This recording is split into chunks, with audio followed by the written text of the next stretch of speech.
rolls are raising in the bread machine for the first raising. We're going to go ahead and we're going to get started on our Spritz cookies. Now, if you've never used a cookie press, I'm going to teach you how to do that as well, all right?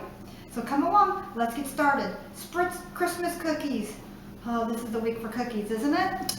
Okay, it's one of the shortest days of the year. It is only about 5:15 and it's already getting dark out. For our Spritz cookies, we are going to need 2 sticks, that's 1 cup, okay, 2 sticks of unsalted butter. And we have brought this to room temperature. See that? We brought this to room temperature. You don't want it too soft. We're also going to need 3 ounces of cream cheese. And on the cream cheese, you'll notice on the side here, you've got some ounces here. And so you want to count off 1, 2, 3 right here. I just make a mark here on that. Then I open it up and you can see the mark. There you go. And I'm going to be making more than 1 batch. This makes quite a few, but I'm going to be making more than 1 batch. So I'm going to just leave this out. And with this, I'm going to go ahead and take my cream cheese. And so it'll blend in better. I'm going to put it into a couple of piles here. And this also helps it to soften if you haven't thought ahead, which I think it needs to be a little softer, so that will help it to kind of come to room temperature a little faster. All right, now it's 3 ounces of softened cream cheese. All right, we need 2.5 cups of sifted flour. Now, some people will just take a whisk and whisk it, and I just feel that that is not actually sifting it. Sometimes you can get by with that. With this recipe, I find that it works best in the cookie press if I sift my flour, and I feel that the cookie comes out less grainy if I sift my flour. So I need 2.5 cups of sifted flour. Now to sift your flour, I sift it 1/2 or 1 cup at a time. I've got a larger fine strainer here, so it's fine to go ahead. It just goes right through. See, it gets the little lumps out, and you can even take something soft like this and kind of push it through just like that right there. See? That makes it go by even faster. See? No time at all. You've got it sifted. And then you end up with a really nice, really fine flour doing it that way, all right? And we need 2.5 cups. You do want to measure this out properly. Don't use the side of your flour sack for this. You want this. And when it calls for 2.5 cups sifted flour, that's 2.5 cups before it's sifted, okay? So 2.5 cups of flour that's been sifted. Let's put it that way. You're still getting the same volume, you're just putting a little bit of air in here. And you can just kind of do this right here, and you can see it. See that? And 1/2 cup.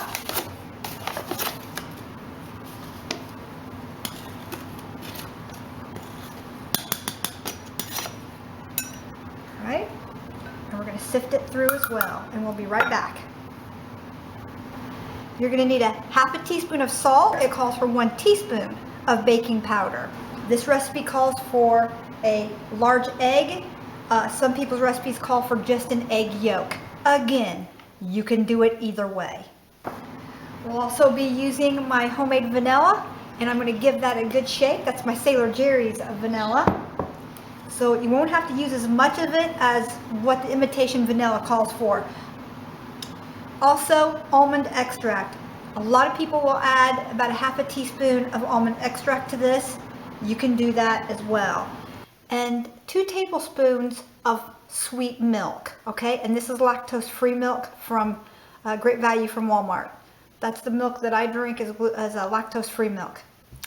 You can use whatever milk that you like, okay? Okay, we're gonna start by adding the 2 sticks of softened room temperature butter.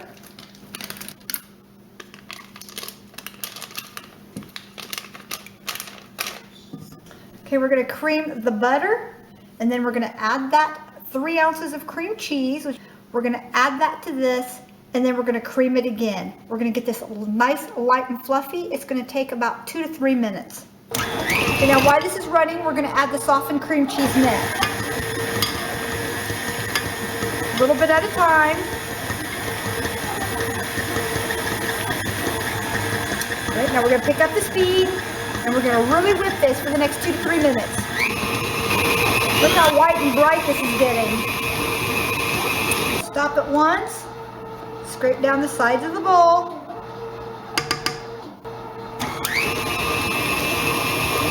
Another 1 minute. We're really incorporating the air into this. Stir. And this is where I'm going to put my guard back on. There we go. And we're going to add this 1.5 cups of powdered sugar. A lot of time. And then we're going to cream the sugars and the butter together. It only calls for 1¼ cups powdered sugar. I'm glad I went back and looked again, so there you go.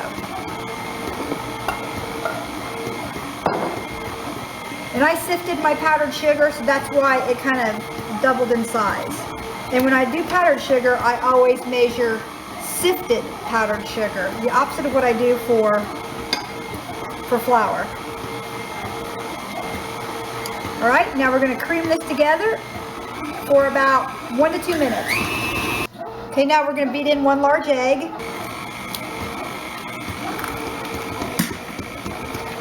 That nice and fluffy again, like another minute or 2. At this point, I can go ahead and add my teaspoon of vanilla.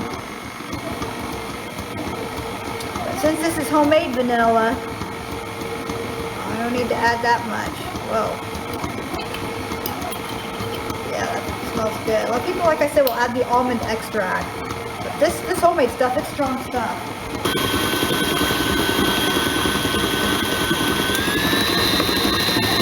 Now I'm going to add my sifted flour, my ½ teaspoon of salt, and my 1 teaspoon of baking powder. I'll just kind of mix that in there together. You can use a whisk, whatever, it doesn't matter. I'm going to kind of pre-blend it in. I'm going to add this in 1/4 cup intervals. And I'm going to alternate it with the 2 tablespoons of milk, okay? Turn it on stir. And I'm just going to add it in 1/8 cup intervals.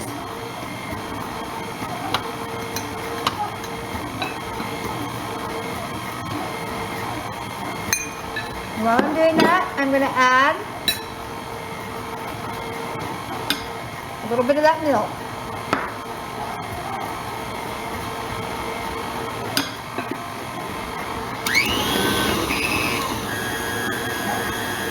The other half.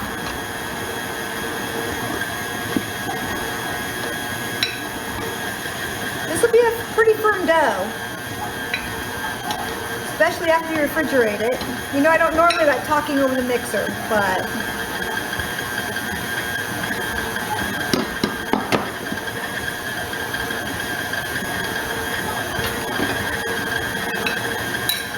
go ahead and add a little bit. Let's add that other tablespoon of milk there. Put it all in there. Pick up that speed a little bit. Blend that milk in. Put it back down. Go ahead and add in the rest of that flour.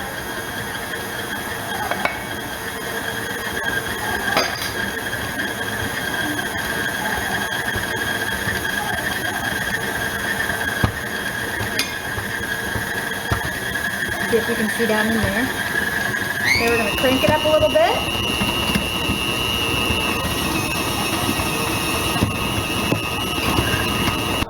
All right, now we're going to let this rest for about 2 minutes. Let that flour and all that gluten and everything relax for about 2 minutes in with the liquids, that liquid milk and stuff in the egg. We're going to blend this again, check our consistency, and then we're going to put it in the refrigerator. And then we're going to talk about the cookie press coming up next. So stay tuned. This is the consistency of the dough. It's tacky. It's about like that cookies we made yesterday before we refrigerated, maybe a little bit more tacky.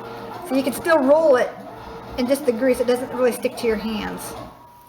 See, that's the consistency that we're looking for right now. That's perfect. Is I like to actually sit the plastic wrap down in here and kind of tuck it around there just like that. So we've chose our die cuts. I know that the Christmas tree and the wreath will cook up the same. So we're going to start with one of our die cuts, and I'm going to start with the wreath. I got my cookie press all washed up. This has been chilled. It's breaking apart perfectly. All right, this is a cookie press. This is like an extension piece, so you can actually get more cookie dough in here. This is the part that slides the cookie dough in and out. And it usually takes about 1.5 pushes per thing. And when you put this on here, we're going to put it down here nice and flat when we do it. So you just give this rod right here a turn, and then this catches those little hooks there. See? All right, so let's go ahead and fill it up, and let's do a tray. Let's see how we do here. Just enough to make a tube here and to put it down inside of here like that. Okay, I'll do that one more time for you. Kind of make like a little tube here. Don't work with it with your warm hands again too much. Put on your die. Put my screw band on just like that right there.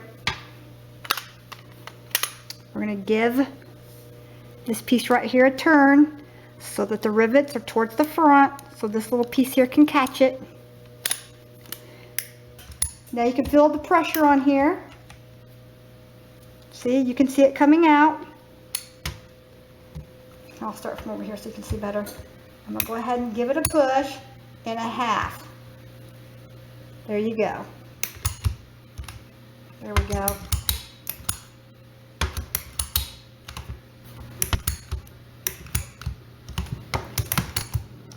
So about 2.5 clicks. There we go. I forgot colored sugars. All right, I like to put them in my hands. That makes it a little easier to control. Gets less of them on the cookie sheet. Now, once you get the hang of this, and I haven't done this, I only do this once a year, so we don't waste them.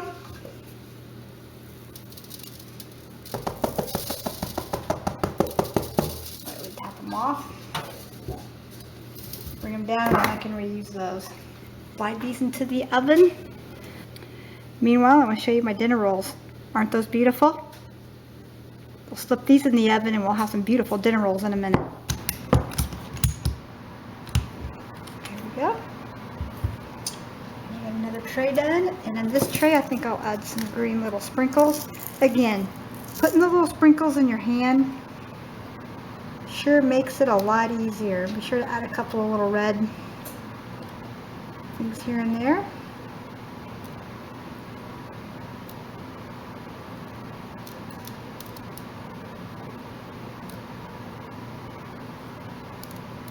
You know, this has been a family tradition for us for many years, me making Spritz cookies like this. And this is a really good recipe. No, those are perfect. Absolutely perfect. So 7 minutes was perfect for them. About 7.5 minutes is what it actually went. The dinner rolls look delicious. Look at that. Now we're just going to let these rest on the cookie sheet for, about a minute.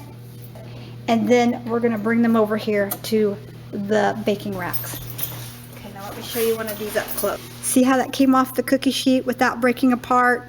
They'll sometimes break apart if you leave the hole in the wreath. So you got to really get enough cookie on there. And of course you want enough cookie for someone to enjoy it.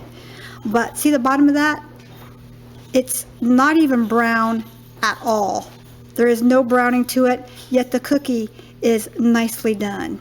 And even with that baking powder in there, it didn't puff up too much. Isn't that a beautiful cookie? And that's the way they should look right there. So let's get these off the cookie sheet. Here they are. One sheet of the Spritz cookies. My husband just came in with these. I needed some sprinkles, so he came in with some really pretty packages. Looky, Easter colors for Easter. And then some birthday collars for cupcakes. That's awesome. This makes quite a few cookies, so. And of course, with all the caramels and the Christmas candy and cookies and things that everybody's making together, we'll bring them all over here in different Tupperware tubs. That's how I'll store these in separate Tupperware tubs.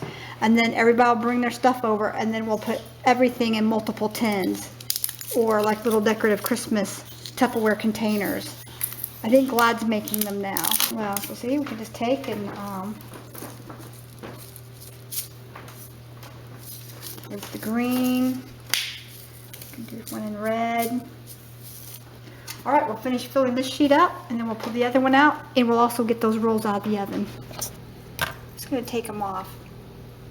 They're perfect. Okay, and those are Spritz cookies. I hope you've enjoyed this episode.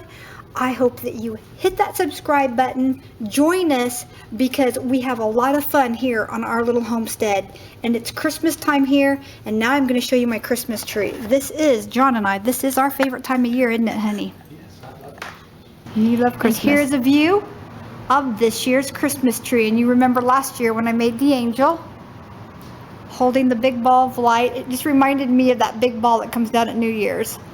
The little red bows coming down, and instead of having my stripes straight up and down, me and Jacqueline kind of ran them at an angle this year. And it's just, like I said, I haven't wrapped my presents yet, and I don't want to show them over here because I know Jacqueline's going to see this video. But what do you think? That's this year's Christmas tree. I hope you guys have a blessed holiday, a Merry Christmas. I am not afraid to say it, and you should not be either. Remember, it says in the Bible, do not be ashamed of the gospel. All right? We love you. Go with God. And Merry Christmas. Subscribe right down here. Just hit that subscribe button. We got a lot of contests coming up. Hit the thumbs up button. And let us know what your favorite holiday cookie recipe is. All right? Blessings.